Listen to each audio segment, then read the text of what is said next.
Hello, Passive parents. I thought I would share this pretty good resource with you. It's a parent's guide for Google Classroom, and that's some good hints and tips for parents as they navigate the classroom with their scholars. On the first slide, just to let you know what Google Classroom is, it says, what is Google Classroom? Think of the Google Classroom as your child's digital link to learning. Teachers use Google Classroom to share assignments, homework, newsletters, and much more with students and parents.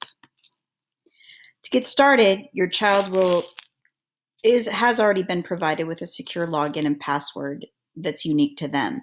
Now, for Passivity, everybody has a Google sign-in. Actually, it's through the district, and usually it's their initials plus a series of a couple numbers, and then followed by at nusdk12.org. So when you go to try to log into Google using your scholar's username, you would use their initials, the numbers that were given to them, and then at nusdk12.org. Then they were also given a password. Usually it's a short word like stick 234. It'll have a couple numbers after it, or window 928.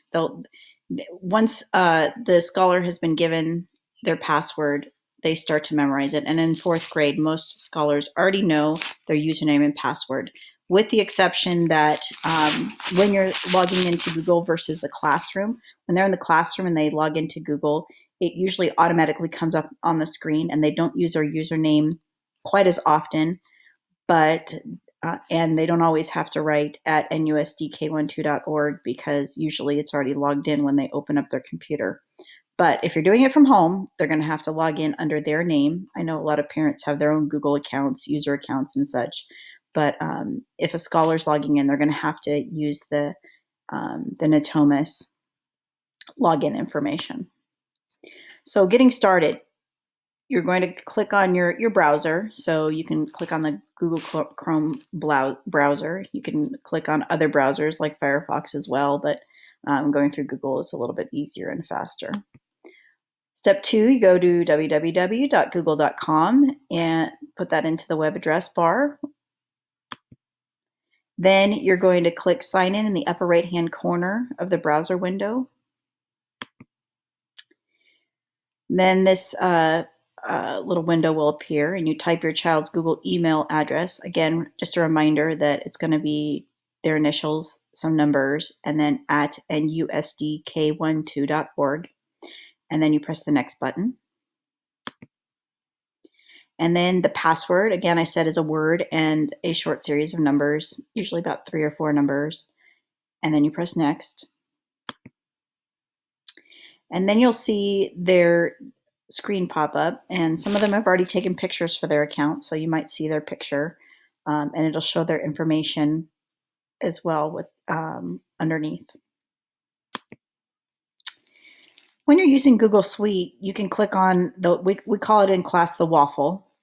You can click on any of the 9 squares in the top, or you can click on the 9 squares to pull down your Google Suite, and there's a number of options you can go to. One of them includes Google Docs, which we use quite often for writing, Google Sheets, which we sometimes use, mostly teachers use these to organize information. Drive is where they can retrieve all of the work that they've done previously. And Classroom is the one specifically that they're talking about here. They can have classroom assignments in there. I put lots of classroom assignments, and I have several different Google Classrooms depending on what subject area is being taught.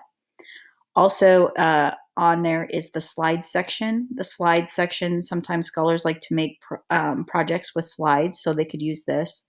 And then sites.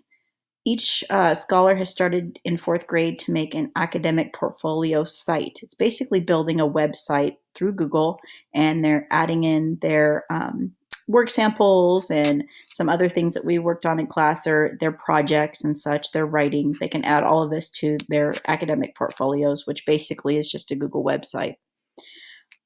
So once you pull down this waffle suite, you can access any of these. If you don't see them, you can also look through Google Classroom.